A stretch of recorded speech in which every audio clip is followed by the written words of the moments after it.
Let's be real. Over the past 5 years, I've been able to build and scale multiple e-commerce businesses on Shopify to both 6 and 7 figures. But more than that, I've been truly blessed to connect and also learn from so many other great entrepreneurs in the space. So what I did for y'all is gather a few of the most successful Shopify store owners that I know. And believe me when I say this, but all these guys have achieved some insane milestones. Let's keep it raw, and without any further ado, get into it. Yo, what's good, Tanner? What's up, Yash? Chillin', man. It's good to have you on. So let's get right into it. I know you're one of the OGs in the game. I watched you back in 2017, 2018. So for all the new peeps, tell them who you are and I guess about what you do. Yeah, so my name is Tanner Planis. So I started e-commerce in 2017, started documenting the journey, and hit some big breakthroughs and been able to share that. Now, what I might mainly focus on is building high profit, valuable digital product businesses. And yeah. Awesome. How is digital dropshipping different than just regular, dropshipping on Shopify? What are the pros and cons you would say? Yeah, so the biggest difference is just that, instead of selling someone else's physical product from overseas and having to ship them, selling products that can instantly be delivered to your customers, and we sell products that solve problems, like in the e-learning space, basically. And, what's really cool is a similar concept, and the reason I call it dropshipping is because you can buy the rights to existing digital products, modify and resell them as your own, Right. and worry about all the shipping and stuff. But it's pretty cool. Right. So just higher profit margins, less hassle, not worrying about logistics and all that good stuff. But if I had to give out the main con right now to this, and with digital products, is probably the marketing side. If you've never marketed before, you have to really learn how to create perceived value and market it, because it's not just like a watch or a car or something that you can show. Right. So I guess kind of piggybacking off of that, what would be like a big tip or the first few steps someone can take to find success as quick as and as efficiently as possible, you would say?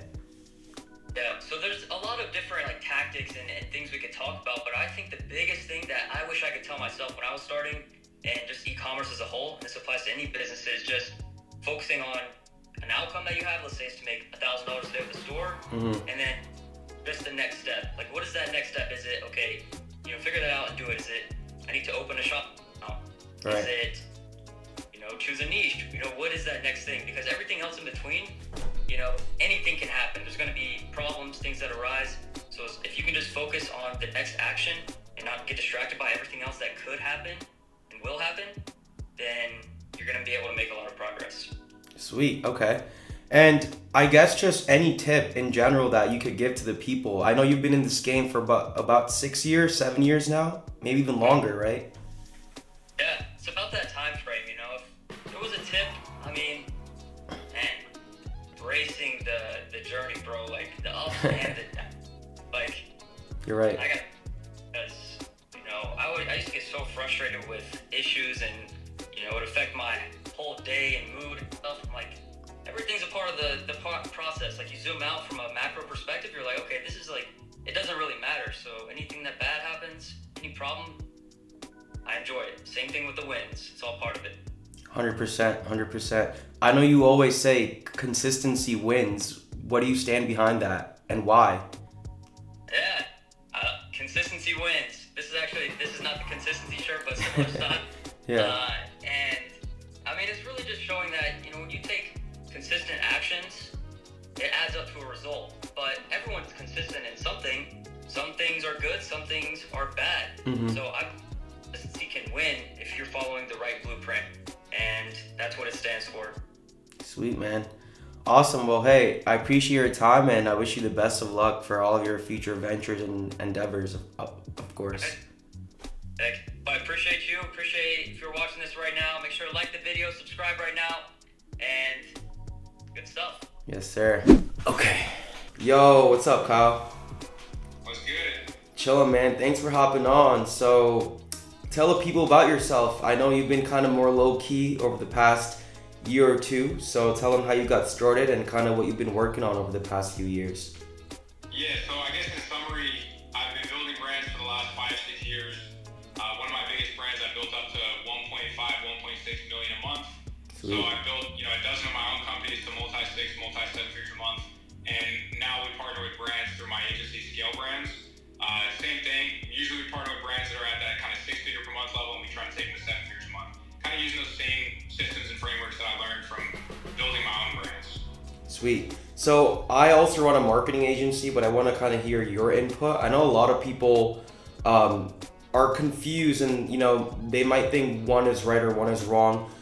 What's the difference between starting out owning an agency versus starting an e-commerce store, or let alone like a drop shipping store, right? Is it more lucrative to start the agency first, or skills in the drop shipping world needed to start an agency focused on serving e-commerce clients? What's your take on that? So in short, my advice is to do both, but there's a specific order in which you should do it, right? So when you first get started building a brand, you're not gonna have a lot of capital, you're not gonna have a lot of experience. And so experience is gonna be a lot more valuable than just trying to run a brand on your own and like failing time after time. So what I would try to do is either partner with a company or work for a company, even for free for a couple of months, to figure out what the back end of a good business looks like in the e-commerce space. And then from there, I would simultaneously start trying your own brands, building your own stores, and seeing if you can get a little bit of experience and momentum through your own companies, right? And then once you do that, that's when I would actually offer it as a paid service. And a lot of people ask, like, what's better, agency or a dropshipping business or an e-commerce brand? I'd recommend both. It's very important to have a little bit of experience before you offer it as a paid service. Otherwise, you're probably not going to be able to charge a lot or retain clients very long. I agree 100%. I remember, so what I did was, when I started my agency, I was doing lead gen for mortgage brokers and realtors, but then just soon realized it wasn't my pawn sufficient, so I took a step back, started working with e-commerce clients, or at least attempted to work with e-commerce clients, but again, I barely had any case studies, and you know how people say fake it till you make it, so I was just utilizing like my own stores as case studies, kind of like what you said, and then I leveraged those and kind of went on from there, so. Yeah. Sweet, man. So kind of, I guess, not going off topic, but kind of switching gears for a sec. I know people, oftentimes on YouTube and stuff, like they glorify the sexy Shopify dashboards, and obviously like the more money, the more problems, right? So I guess what's a time frame or a specific time where you kind of had a huge hurdle or bottleneck or issue, and how did you overcome it? And what would be your advice to all the beginners watching, when they come across something like that? That's a good question. I think the biggest challenge or hurdle that I've ever come across was a 6-figure processing hold. Those are bad. On that same brand that did, 7 figures a month in revenue.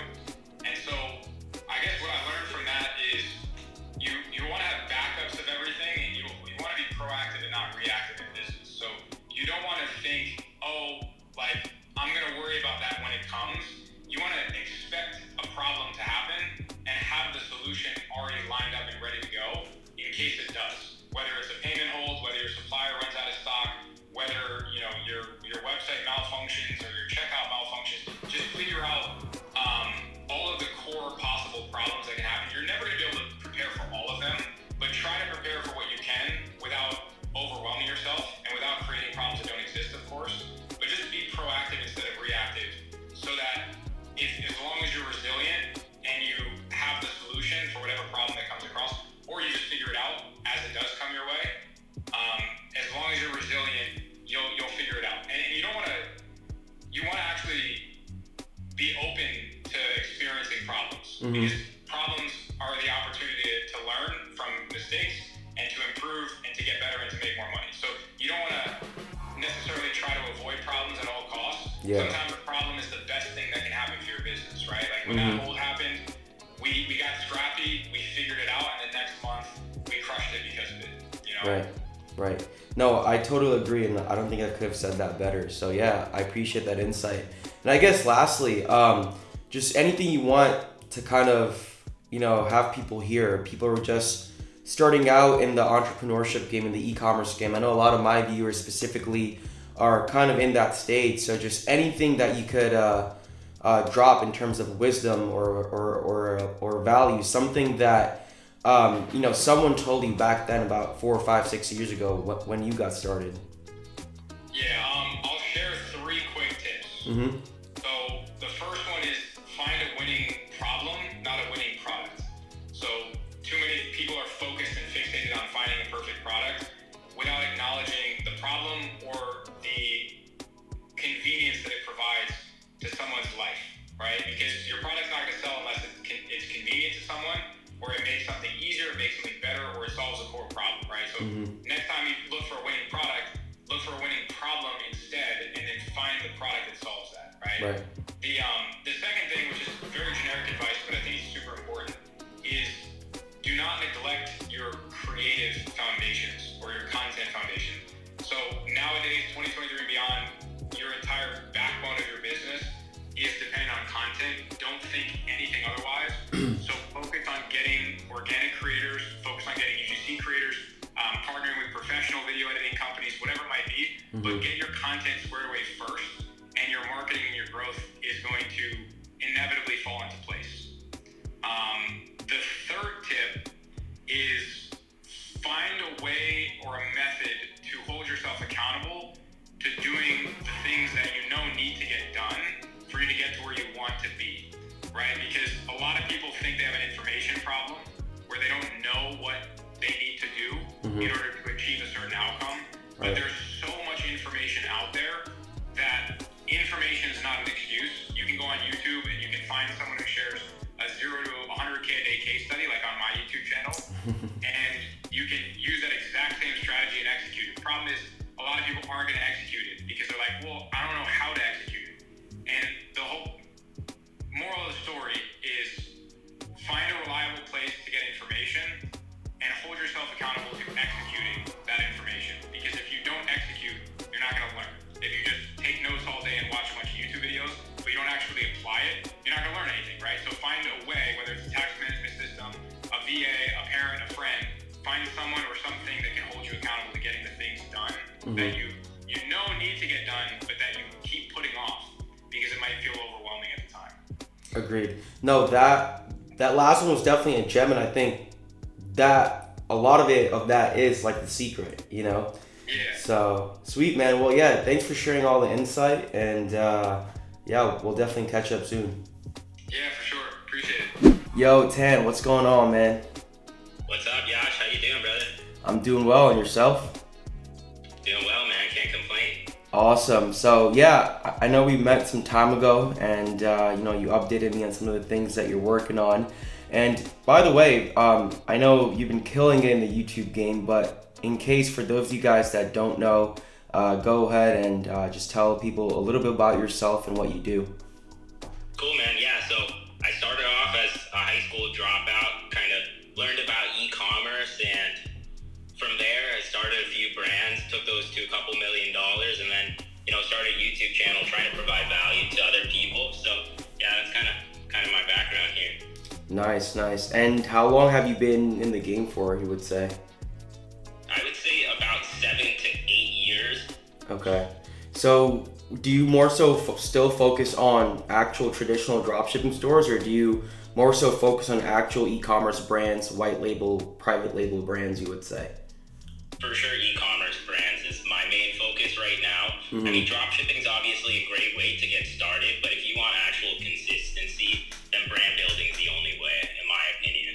Right. And I guess question is, and maybe it'll help some of you guys out there too, when would you say you knew for yourself it was time to make that transition between just dropshipping from China compared to, actually having US inventory and all that stuff? For sure, man. So I guess my perspective might be different from someone with not too much cash flow, but I'm a big advocate on not taking money out of the business, just trying to reinvest constantly. So if you're making good profit, then I would say you'd be doing yourself a disservice not to invest into your business by trying to get better fulfillment and actually turn that into a legitimate brand. And I think that's where a lot of people make the mistake. They try to hoard on to their money and not reinvest it back. And there's this saying that money flows, so you need to be able to let it go and it will come back to you in return. I agree. That was pretty spot on. Sweet. And I guess one other thing is, what would you say is the most common and hardest part about dropshipping as a beginner, and what steps would you take to overcome that, to kind of go to the other side of the mountain? That's a good question, man. I would say,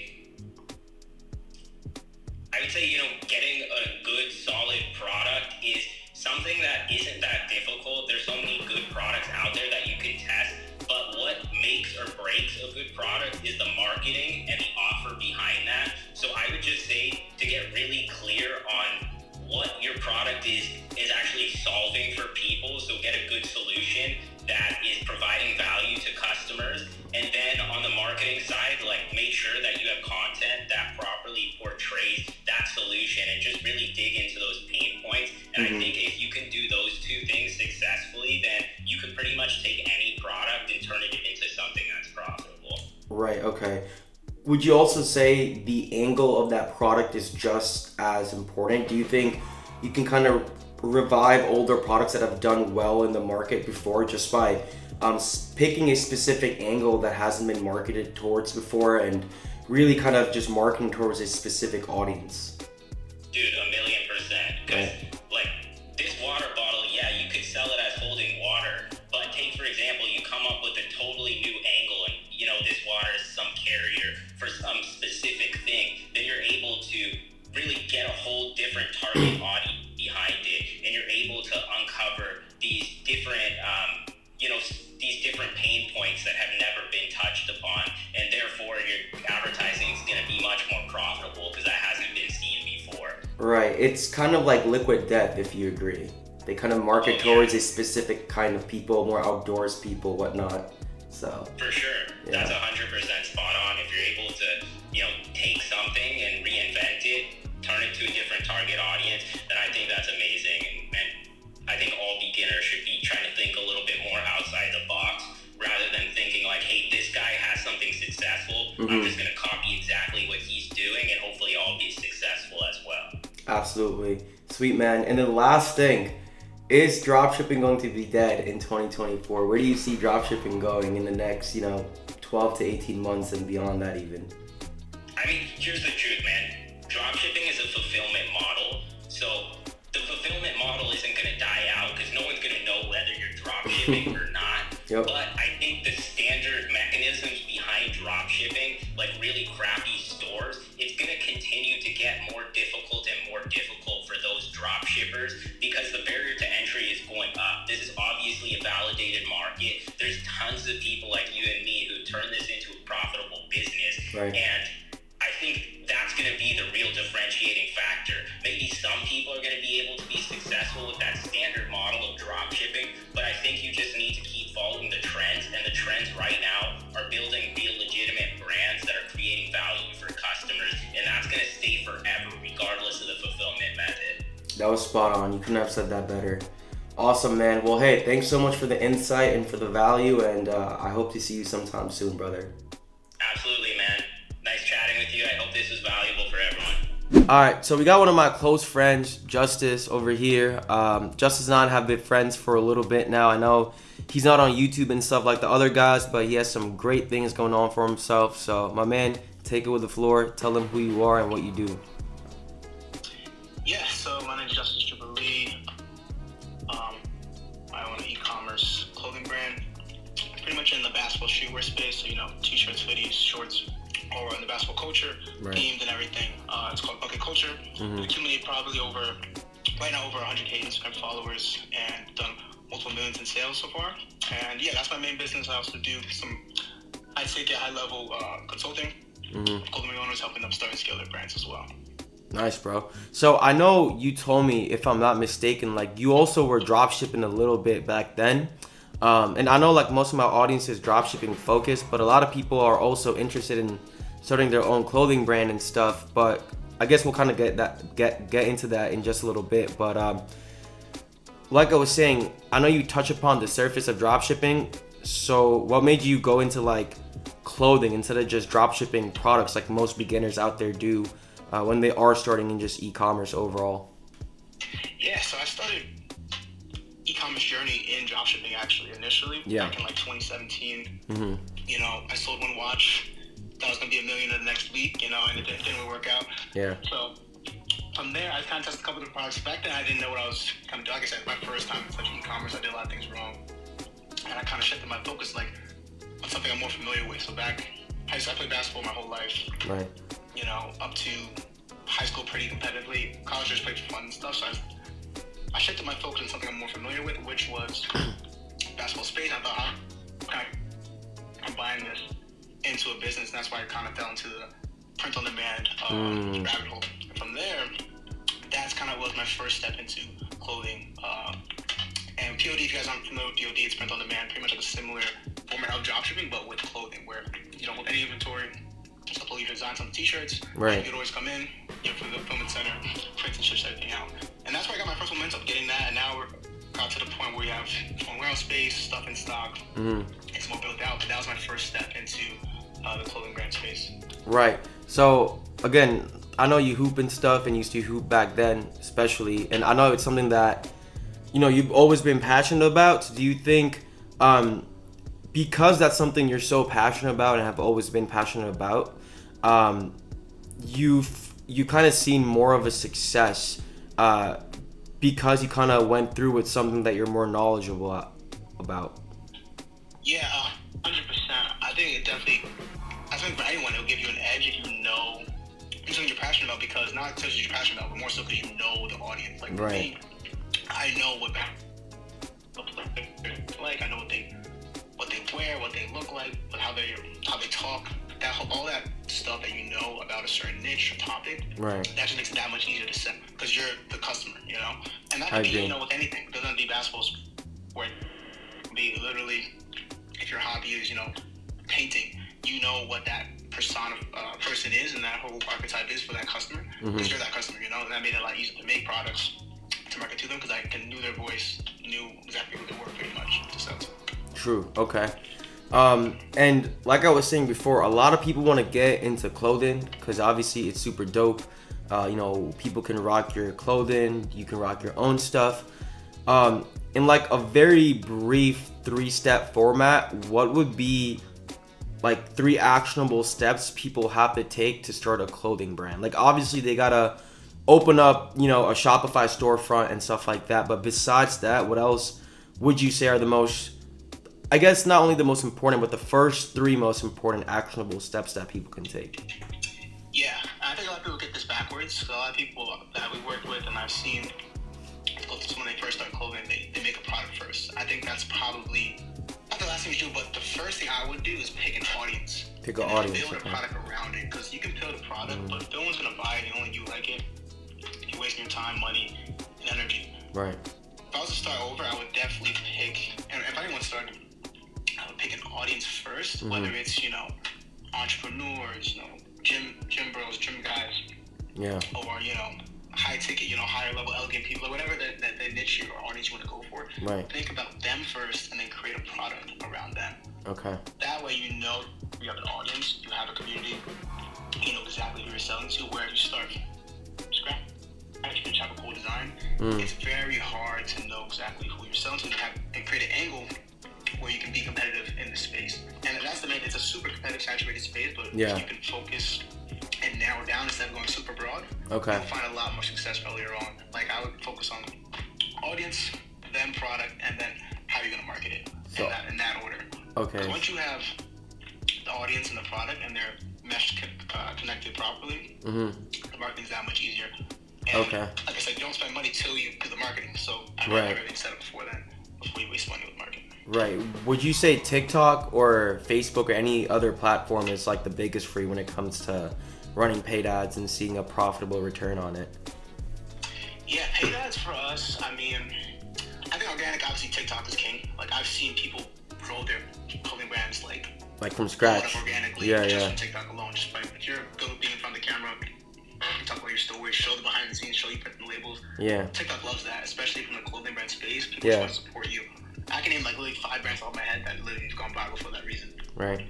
But from a paid ad standpoint, we use both. You know, it's pretty even actually, I'd say, with Facebook and TikTok. But I will say, if you're good at making very engaging, high-paced videos, I think TikTok's your space. But like, let's say, with Facebook, Facebook, you can use photos. You don't have to be behind the camera and that stuff. So it's the easier platform to get onto, I think, in my opinion. Okay. And I think conversion-wise, Facebook still is king for us. Facebook, For sure. Instagram, just get some more visual stimulating platforms, Right. And you can show your products. Okay. A lot easier. Okay. So it's definitely a good option for beginners to just start on TikTok, gain some traction there for free, obviously. Maybe if you're lucky, get a few sales, and then transition into paid ads afterwards. They get a feel of who their actual audience is, who their audience persona is, and whatnot. 100%. And the beauty of it is you can also do a lot of testing organically with TikTok now. Yeah. Like before, I would have to throw up an ad with a design to really understand if it's going to really work long term and be scalable, where now you can test your designs organically with TikTok and see which one's going viral just by the engagement, and then put the money behind the winners you have there. Right. Okay. Sweet, man. Well, hey, I appreciate all the insight, and hopefully the viewers got some insight in terms of clothing and e-commerce and how to really go about when it comes to that. So yeah, man, I appreciate that. Noah, what's good, my man? What's up? How y'all doing? So tell the people, besides being the owner of Viral Ecom, best creatives, Nice shirt. best creatives in UGC in the industry. Tell the people who you are. I know you're on YouTube and stuff, but just in case. Yeah, so I basically do marketing for e-commerce stores. I did Facebook ads for 3-4 years, and then I moved over to TikTok for the last 2.5 years. I generated, I don't know the exact number, but it's over $30 million in sales. Mostly mixed dropshipping stores, but some brands as well. Right, sweet. Again, I know most of my audience are beginners, and a lot of people ask Facebook or TikTok when starting out. What would you say and why? Is there a right or wrong? I don't think there's a right or wrong, but I do think that Facebook is probably better. The only thing that makes Facebook not better per se, and the reason why a lot of people have pivoted to TikTok is just because of the bans. Especially if you're a beginner and you don't know how to circumvent about agency accounts and hosted accounts, all this complicated stuff. Yeah. If you get banned on Facebook, you're pretty much wiped out. Yeah. Unless you're somebody with experience. So, I help a lot of beginners. So TikTok ads is very good because if you get banned, you just make a new account, right? You can't do that on Facebook. Yeah. But I would say as a beginner, I would do both or choose one and stick to it. And if you get banned, if you choose Facebook and you end up getting banned and you can't circumvent it, then move over to TikTok. I agree. Obviously, if you choose TikTok, you're going to have a lot less issues in terms of getting banned and whatnot. Right. I would say the same thing. Kind of switching gears back to you for a bit. I know you said that you do a little bit of branding and stuff. Both, I guess, your clients and yourself, do you do more still traditional dropshipping, from China? Do you do more so private and white labeling? And if so, the latter, when did you know it was the right time for you to kind of make that switch and, try and run a more long-term brand with quality revisiting lifetime customers? Okay, so very rarely do we actually pivot into doing 3PL or something like this. Oh, interesting. Okay. The reason is because most of the winning products that I've scaled were mostly just scaling on a single platform. But if you're just scaling on Facebook ads or TikTok ads, then switching to 3PL or whatever is very risky because you have to pocket the fulfillment costs up front.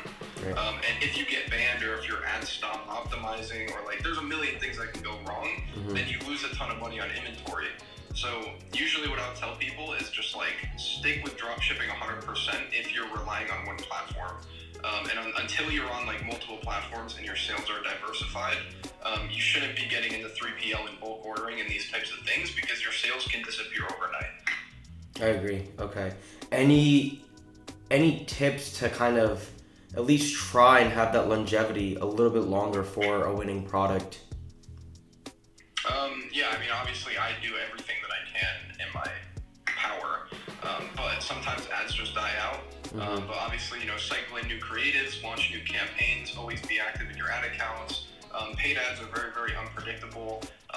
One day they can be absolutely slapping, the next day they can die out. This is more prevalent with TikTok ads than it is with Facebook. Yeah. Which is why I say Facebook is generally a better platform. Yeah.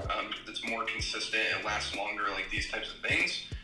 But follow a good method. Stay consistent with your actions. That one seems obvious, but you'd be surprised how many people just like pop a winner and then just do nothing for like a week. Yeah.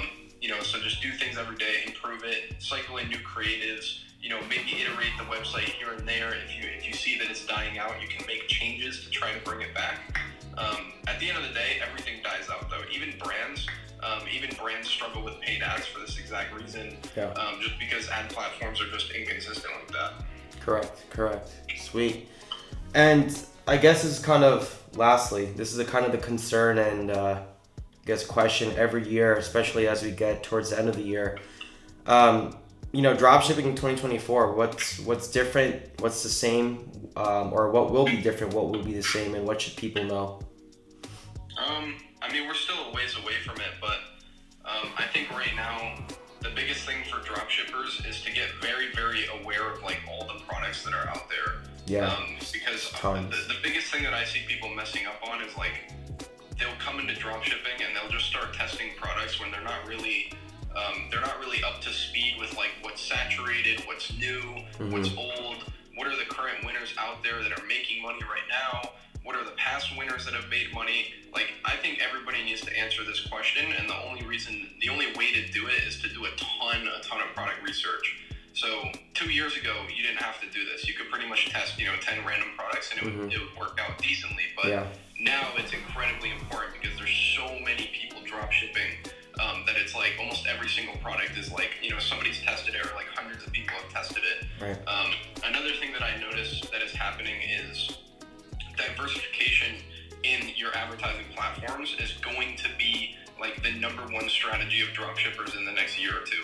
I already see it happening. Like back in the day, everybody would just do Facebook ads. Yeah. And there was like a year window where everybody was just doing TikTok ads. Yeah. And right now, there's a lot of people that are doing, they're starting on TikTok or they're starting on Facebook and then introducing other platforms like Google Snap Ads. Yep. Even like transitioning into a brand, still drop shipping, but with the logo on the product. Right. And doing influencers. I think in the near future, like sometime in the next year or two, you're gonna have to do this if you want to see like any consistency in your store. Like you're no longer gonna be able to scale a store to millions of dollars just on one ad platform. Right. You're gonna have to diversify. Right. And just like how Noah said, guys, like creatives are getting more and more imperative, more important, especially on platforms like TikTok where, creative fatigue is very prominent. So I'll be leaving a link to Noah's company, Viral E-Com Ads, in the description down below. Thanks, sir. Of course. All right, brother. Well, thanks for your time, and I hope to see you soon sometimes. All right. Yeah, no problem. Nice meeting all of you.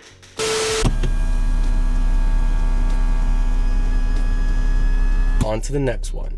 Yo, Nathan, what's up, my man? Thanks for hopping on. What's good, bro? How you doing? Chilling, bro. Thank you. So, yeah, I know you've been killing the game on YouTube. In case for the people that don't know, feel free to introduce yourself and tell them what you do. Awesome, yeah. So what's going on, guys? My name's Nathan Nazareth. I've been in e-com for about 4.5 years. Started off actually with an agency and then moved into dropshipping through a client that I had, got exposed to that world, had my first winning product, ran with it, never really looked back. And about 1.5 to 2 years ago, started creating content, sharing, what I'm up to in business, my story, my successes, and my failures on YouTube, Instagram, TikTok, pretty much every social media platform. From there, started to build up a little bit of an audience, built an education company, and then starting now to do some affiliate work with Shopify themselves. Through that as well, we also offer a 100% free program for anybody looking to get started. So this is something that I was really excited to build out in the past few months, and it's been crazy to see all the different successes and results coming through, and people who are starting to change their lives as well with e-com. So planning on continuing to inspire, create more content, continue building my businesses, and I actually just moved out to Dubai, and it's great out here. So that's awesome, man. Yeah, I see the Burj Khalifa in the back. Looks insane, bro. But yeah, absolutely. But yeah, that's crazy to kind of hear how dropshipping rolled into so many other things, so many other business opportunities for you. For the beginners that are watching, which are, I'm assuming, most of the people here, what would you say is kind of one of the hardest things to overcome when first starting out? And how did you do that personally? Yeah, so hardest thing to overcome, I'd honestly say, is shiny object syndrome. When you're getting into the space for the first time, chances are you didn't just look at dropshipping. You looked at every other business model, online business model out there. And so what's going to happen is you're going to start dropshipping, and then after a couple months, you're not going to see any success, or you're going to see minimal success. You're going to be like, why am I not rich yet? Like all these influencers are claiming that I'll be after 1 month, 3 months. And then you're going to look at the next best thing, because your feed is plastered with people showing their lifestyle from all these different business models. And you're going to be like, you know what, screw dropshipping. Let's go to Forex trading. And then you're going to be like, screw that. Let's go to crypto. And after you've tried everything for a couple months, seeing minimal results and minimal success and everything, you're going to get so frustrated and just give up. And I've seen this happen time and time and time again with so many people, even people really, really close to me. I agree. So I would say the best piece of advice I could give with that is literally just pick one business model. You know, obviously I'm biased. I like e-com. It's what I got into first. So I'm going to say pick e-com. But the truth is you can pick anything. Like, there is generally such an abundance of money and wealth in this world, and for you to go out there and get your piece of that, start creating your dream life, start building your dream business, it does not matter what you do. So you can actually do anything and have success with it, but you just have to stick to it for long enough and stick to one thing without getting sidetracked. Because every single failure is one step closer to success, and you need to go through those failures. You actually need to in order to get there. You need to meet the people, you need to get involved in the space, you need to build almost an unhealthy obsession for what it is you're trying to attain, for what it is you're trying to go for. And if you don't, you're just hopping to the next thing, then you're just going to be like, 90% of people who get that shiny object syndrome and never really get to make it. Bro, that was absolutely spot on. Last thing, and I guess that kind of piggybacks off to what you just said. Obviously you've been through, all the pitfalls and hurdles and hindrances, and I know I see you living this, lifestyle and stuff. So what's kind of the most rewarding part about, being an e-commerce entrepreneur, having that location neutral income? Is it the cars, the girls, the money, the penthouses? Is it something more than that, like rewarding your family? What is it for you personally, just to give people a little bit of that taste when they do get to the other side finally? Yeah, so I'll be honest, starting out, I thought it was the money, the cars, all this stuff, but as the years went by, I realized it's not. That's not the reason why I'm working at all. Yeah. Not to say that, don't chase nice things, because you just might start by chasing nice things and you might end up with a whole lot more wealth and abundance in your life. Correct. But, I have the watches, I have the things, I'll buy the nice stuff because I can, and if I like something, I can do it, it's within my grasp, I'll do it. But that's not really what's giving me fulfillment. That's not really why I'm excited to wake up every day and continue building my businesses. I am excited to do so for a couple of reasons. Number one, passion. Like, I genuinely am passionate about what I do. And I know some people will say, like, don't follow your passions, follow the money first, and then do your passion on the side. Yeah. And sure, that might be for you. But for me, I guess I'm lucky in a sense where I've found something that I can do that's actually I'm very, very passionate about. In fact, multiple things. Right. So I wake up every day and it never feels like work. It just feels like another day. It's fun. I'm excited to build, grow, keep learning. To relate to everything you said, so I absolutely love that. Someone who's been in the space for about 5 or 6 years now, I can also say I've experienced a little bit of everything now, the good, the bad, the vices that also come with this lifestyle. But I think just treating other people and really getting that fulfillment, bringing other people, like you said, to nice places and stuff like that is definitely something I look forward to nowadays as well. So with that being said, man, thanks for all your insight. I know you're out at a dinner right now, so I don't want to hold you too long, but I appreciate all your time, brother. 100%, man. Always good to hop on, catch up. But yeah, we're overdue for a link up. So I'll see you soon, and good luck with everything. Keep crushing it, bro. Likewise, man. Take care. Peace, brother. So if you guys notice one thing at all, it's that all these individuals were saying very, very similar things. Follow these simple principles and try to implement them along your dropshipping journey, or heck, even any other goal that you're trying to achieve. Personally speaking, everything changed for me when I worked with my mentor 4 years ago. Invest into yourself. I promise you guys are worth it. If you are someone that's open to guidance and really wants to go ahead and expedite your dropshipping journey, I highly recommend applying to my Ecom Masterminds Incubator Coaching Program. The link will be in the description description down below, so definitely check it out. Remember, it's oftentimes the people who are coachable, who actually have mentors, invest into themselves, who see success the quickest, just like the people in today's video. Listen to me when I say this. I failed at multiple dropshipping stores. I got scammed, I got cheated. Nonetheless, the key is to have your roadblocks and your failures only drive you. And I know you probably hear this all the time. It's super cliche, but implementing it into action is another thing. Stick with one thing and go all in, because every overnight success takes 5 to 10 years. Remember that. Stay tuned for new uploads every single Wednesday, and to follow all the wonderful people in today's video, their links will be in the description down below. So go ahead, do me a favor, and show them that love. Stay relentless, and until the next one, your boy's out. Peace. Oh yeah, and one more thing. Go ahead and go get that bread, baby.